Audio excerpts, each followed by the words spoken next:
Las tradiciones de la adoración pagana al dios Sol, que fueron establecidas en Babilonia mucho antes del incidente de la Torre de Babel, han sido propagadas a través del mundo mediante los vestigios del sistema religioso de Nimrod.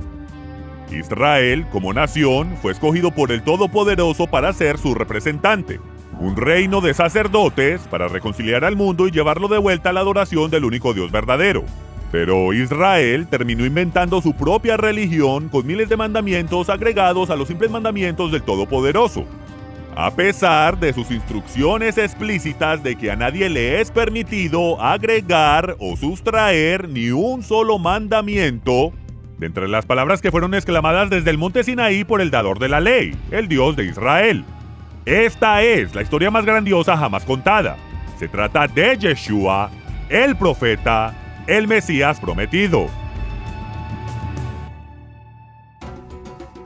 Acompáñenme aquí en la tierra de Israel a medida que emprendemos un viaje cronológico y arqueológico a través de los evangelios. Nunca se ha visto nada como esto antes. Soy Michael Rood, prepárese para un rudo despertar.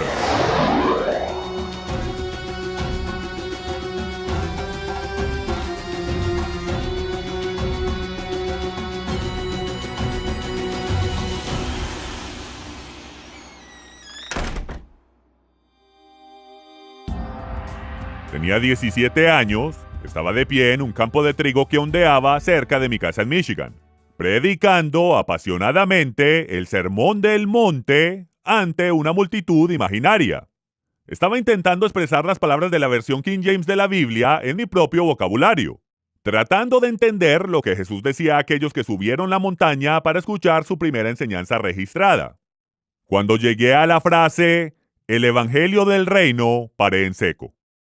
Me quedé mirando ese campo pensando, pero dándome cuenta de que realmente no entendía esas palabras. Sabía que evangelio quería decir buenas noticias, pero no me ayudaba. Había leído esa frase cientos de veces, pero por primera vez en mi vida supe que el evangelio del reino era importante. Comencé la vida de la iglesia asistiendo a la iglesia Bautista Calvary en Greenville, Michigan. Allí fue donde nací. Cuando estaba en el jardín de niños, me gané una Biblia versión King James, como premio por haber traído más niños al campamento cristiano de verano. Mi madre llevó a un grupo de niños a quienes nunca antes había conocido en nuestra camioneta Chevy año 55. Ella era la verdadera evangelista, yo solo la acompañé en el viaje dentro del Chevy del 55. Yo estaba en segundo grado cuando me arrodillé en mi cama y con lágrimas en los ojos le pedí a Dios que me usara como su sirviente. Ese fue el día que le di mi corazón y mi vida a Jesús, y eso dio comienzo a la aventura en la que me encuentro hoy. Ese año mi padre entregó su vida a Dios. Más adelante se convirtió en superintendente de la escuela dominical y asistió al seminario bautista con el objetivo de aprender hebreo. Aunque mi abuelo y sus hermanos y hermanas nunca asistieron a la iglesia o sinagoga, la familia Rood proviene de Holanda, donde el abuelo de mi tatarabuelo, el cantor judío Angel Rood, formó la primera sinagoga askenazi en su casa, en Ámsterdam.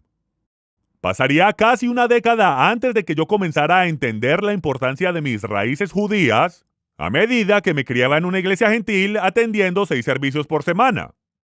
Cuando era un joven adolescente, competíamos contra otros grupos de otras iglesias en torneos bíblicos, que nos obligaban a memorizar cientos de versículos, incluso capítulos enteros de la Biblia. Fui criado como un judío bautista, completamente fuera de la religión de mis antepasados, pero hábilmente versado como un cristiano creyente en la Biblia. Como adolescente, la iglesia se tornó extremadamente aburrida. Me quedaba dormido durante los servicios, al igual que la mayoría de los diáconos y ancianos, pero a los 17, todo cambió.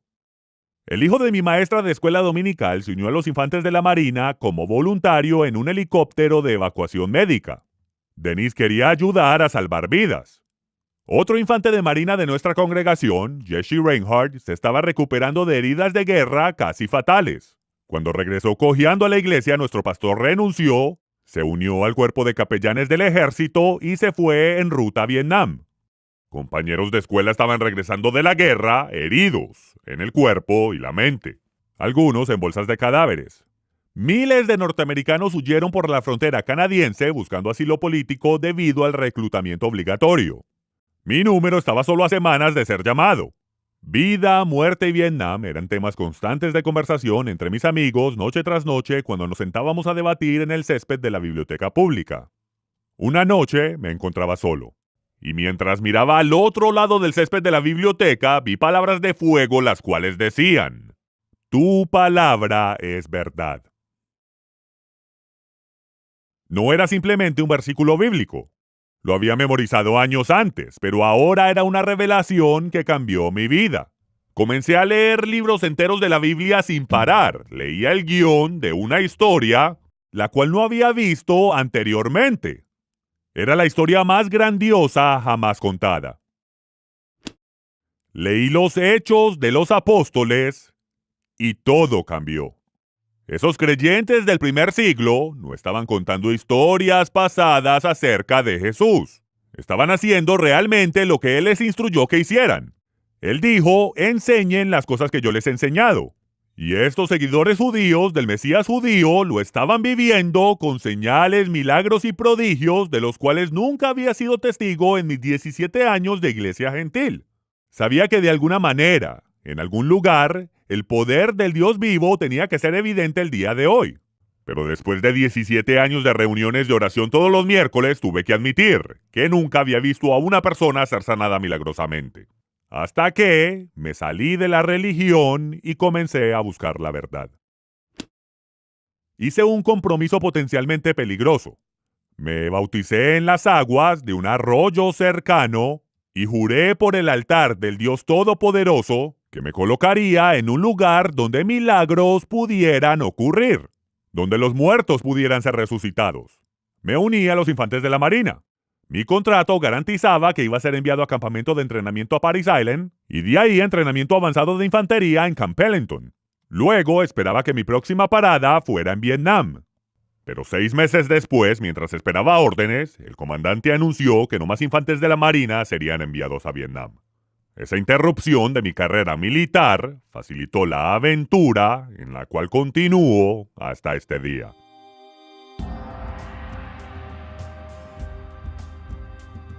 Le invito a tomar un atajo de 50 años conmigo, un camino que pasa directamente por la tierra de Israel, donde he establecido mi hogar durante los últimos 20 años. Acompáñeme en esta travesía de descubrimiento si desea entender el verdadero evangelio del reino que Jesús y sus discípulos enseñaron aquí en Galilea.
Más de 6 meses antes de su crucifixión, tanto Jesús como sus discípulos estuvieron predicando el Evangelio del Reino en las sinagogas por todo Galilea.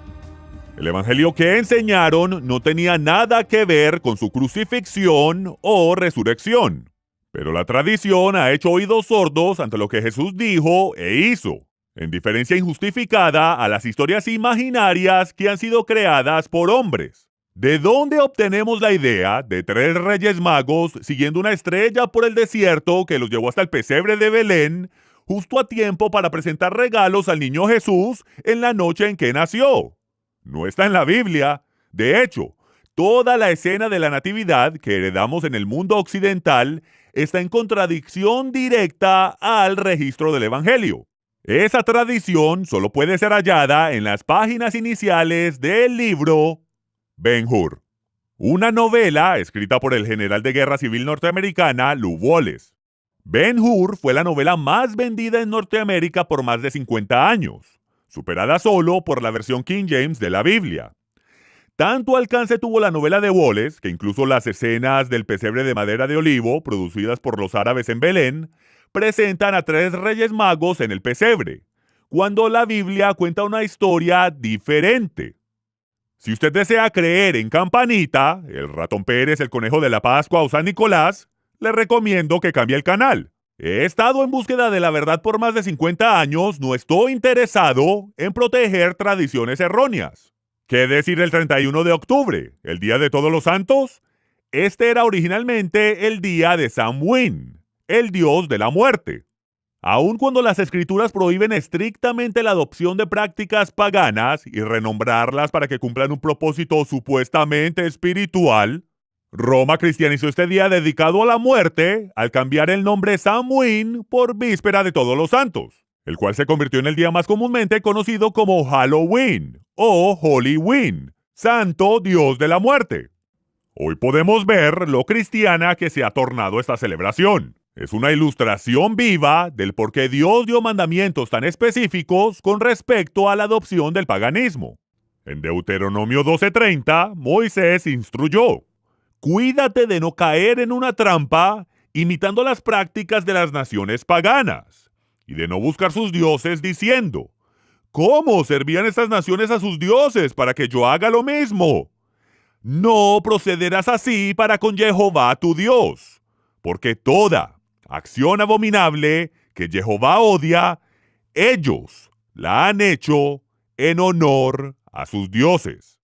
¿Y qué hay con el viernes de Dagón? El día en que el dios pescado asirio es adorado. Es por eso que crecí comiendo pescado todos los viernes en la escuela pública de Michigan. Y el domingo de resurrección, cuando Semiramis, la esposa de Nimrod, fue proclamada reina del cielo por los dioses y enviada a la tierra en un huevo gigante el primer domingo después del equinoccio de primavera, el cual cayó en el río Éufrates, se abrió y de él emergió Semiramis, reencarnada como Ishtar, la diosa del sexo de pecho desnudo, quien para demostrar su divinidad convirtió a un pájaro en un conejo que pone huevos. Porque las religiones romanas lamentan la muerte de Jesús el viernes de Dagón, el dios pescado, y celebran su resurrección el domingo de Ishtar, la diosa del sexo. Jesús era judío, no babilónico. Mi Biblia dice que fue en la Pascua hebrea, cuando el Cordero de Dios fue sacrificado, y en Yom HaBikurim, el día en que los primeros frutos eran cosechados de la tierra. ¿Y el 25 de diciembre, el nacimiento de Jesús? El 25 de diciembre era el solsticio del invierno en el antiguo calendario babilónico que marcaba la reencarnación de Nimrod como el bebito Tamuz. ¿Recuerdan el registro en el capítulo 8 de Ezequiel? ¿Mujeres llorando por Tamuz? Esto era una abominación que tomaba lugar en el templo que el profeta denunció como un hedor en la nariz del Todopoderoso. ¿Por qué se dice que todos los dioses paganos del sol nacieron el 25 de diciembre? Porque Constantino declaró esta fecha como el día en que Jesús nació. La profecía más repetida en todas las escrituras es la profecía sobre Jesús. Él dijo que solamente habría una sola señal de su autenticidad. Solo una señal de que él era el profeta del cual Moisés profetizó. una señal de que él era el Mesías, el cual eventualmente se sentaría en el trono de su padre David y gobernaría toda la tierra. Esta sería la señal del profeta Jonás. Tal como Jonás estuvo 3 días y 3 noches en el estómago del gran pez, asimismo Jesús profetizó que él estaría en el sepulcro 3 días y 3 noches y resucitaría al tercer día. Sin embargo, hemos heredado innumerables tradiciones paganas relacionadas con el Viernes Santo de Dagón y el Domingo de Reencarnación de Ishtar. Damas y caballeros, Einstein no pudo obtener 3 días y 3 noches entre el Viernes de Dagón y el Domingo de Ishtar.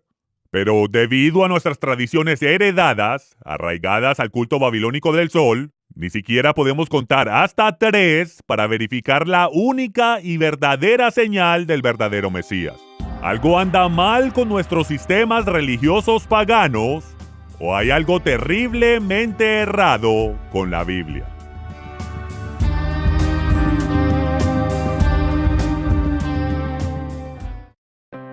Si usted es como la mayoría, ver una de las enseñanzas en este escenario es suficiente.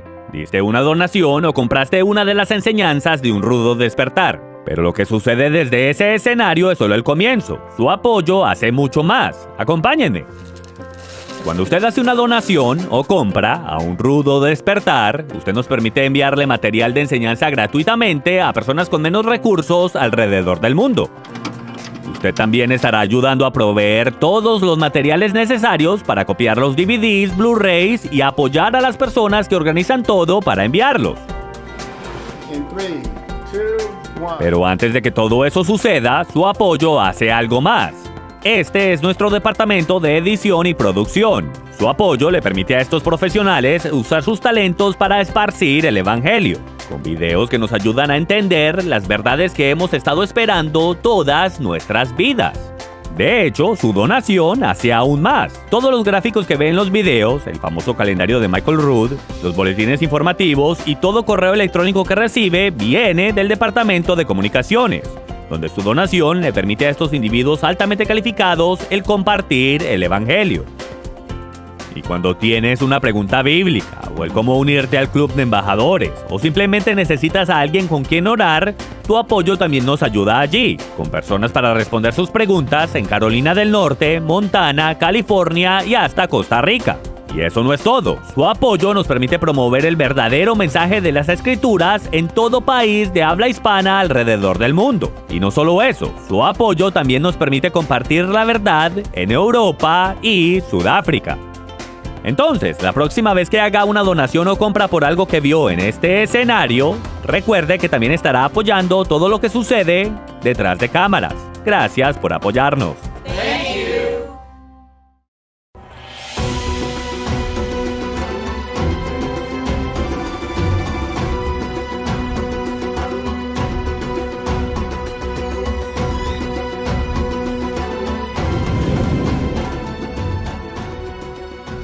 El credo de los apóstoles fue elaborado por los líderes religiosos de Constantino como la declaración definitoria de fe para la nueva religión de su imperio. Jesús fue concebido por el Espíritu Santo, nació de una virgen, sufrió bajo Poncio Pilato, fue crucificado, muerto y enterrado, y al tercer día se levantó de los muertos. ¡Espere! ¿Dónde está todo su ministerio? ¿Nació de una virgen y sufrió bajo Poncio Pilato? ¿Qué clase de fe excluiría todo lo que él hizo y enseñó? Piense acerca de esto. ¿Es este el verdadero evangelio? En Mateo, capítulo 4, versículo 23, se resume el ministerio de Yeshua en Galilea.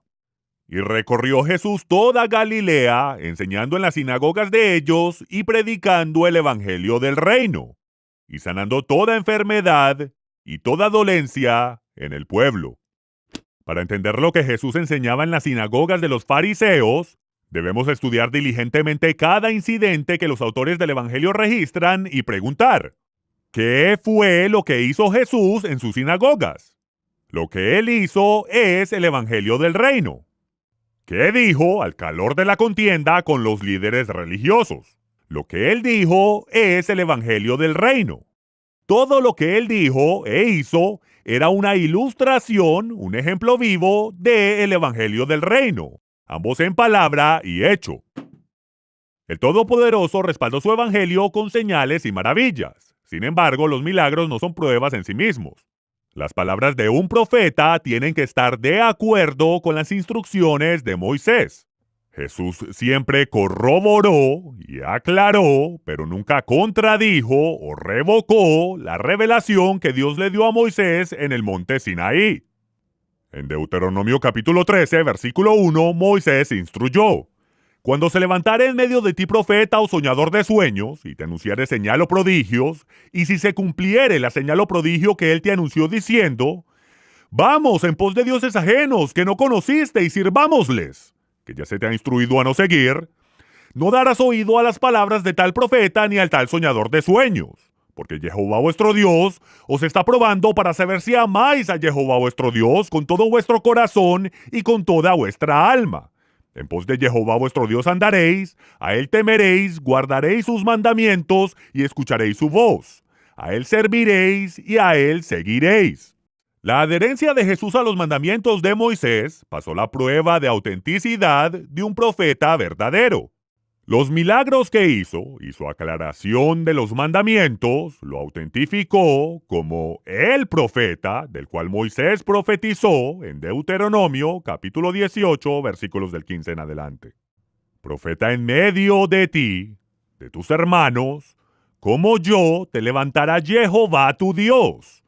A él deberán Shema, a él oiréis y obedeceréis. Mas a cualquiera que no oyere mis palabras, que él ha de hablar en mi nombre, yo le pediré cuenta. De todas las palabras registradas en las Escrituras, aquellas a las que debemos estar particularmente más atentos y ser obedientes, son las palabras que son sin duda alguna las más importantes de traducir correctamente. Y esas son las palabras del profeta al cual debemos escuchar y obedecer. La Torá instruye en Deuteronomio, capítulo 4, verso 2, no añadiréis nada a la palabra que yo os mando, ni quitaréis nada de ella, para que guardéis los mandamientos de Jehová vuestro Dios, que yo os mando. Si de alguna manera añadimos o sustraemos de los mandamientos, ya no poseemos los mandamientos de Dios. Tenemos una religión de hombres. Si guardamos sus mandamientos, pasamos la prueba. Si quebrantamos sus mandamientos, añadiendo, sustrayendo o completamente ignorando las enseñanzas del profeta, fallamos la prueba. La gracia nunca ha sido permiso ni excusa para quebrantar los mandamientos del Todopoderoso. La gracia es el empoderamiento divino para poder vivir una vida justa, santa y devota en medio de un mundo torcido y perverso.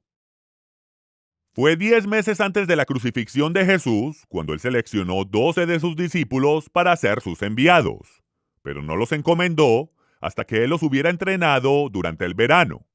En Lucas, capítulo 9, verso 6, se narra que al comienzo del 6º mes, los 6 equipos de discípulos partieron, pasaban por todas las aldeas anunciando el evangelio y sanando por todas partes. Queda profundamente claro que el evangelio del reino no es la muerte, entierro y resurrección. Estos 12 apóstoles fueron predicando las mismas buenas noticias que Yeshua les enseñó. El Todopoderoso confirmaba su mensaje a donde quiera que iban con milagros de sanación. Cuando regresaron al final del mes, los apóstoles reportaron a Jesús todo lo que habían hecho y todo lo que habían enseñado. Fue 2 días antes de su crucifixión cuando Jesús llevó a 3 de sus discípulos al Monte de los Olivos y les instruyó: y será predicado este evangelio del reino en todo el mundo para testimonio a todas las naciones. El evangelio que predicó es el único y verdadero evangelio que Jesús autorizó para ser enseñado al mundo entero. No la historia acerca del dulce bebé Jesús, nacido de una virgen que sufrió bajo Poncio Pilato y resucitó el domingo de la diosa babilónica de la fertilidad. Los evangelios registran algunas de las instrucciones finales de Jesús. Mateo capítulo 28. Por tanto, id y haced discípulos a todas las naciones, enseñándoles que guarden todas las cosas que os he mandado. Marcos, id por todo el mundo y predicar el evangelio a toda criatura. El que creyere y fuere bautizado será salvo. Mas el que no creyere, el que no shema, el que no oye y obedece, será condenado. Y Lucas en Hechos. Pero recibiréis poder cuando haya venido sobre vosotros el Espíritu Santo, y me seréis testigos en Jerusalén, en toda Judea, en Samaria y hasta lo último de la tierra. Acompáñeme aquí en la tierra de Israel a medida que exploramos la vida y las enseñanzas de Jesús, Yeshua de Nazaret, el profeta al cual debemos escuchar y obedecer, pues será él quien regresará como el Mesías a establecer su reino en la tierra.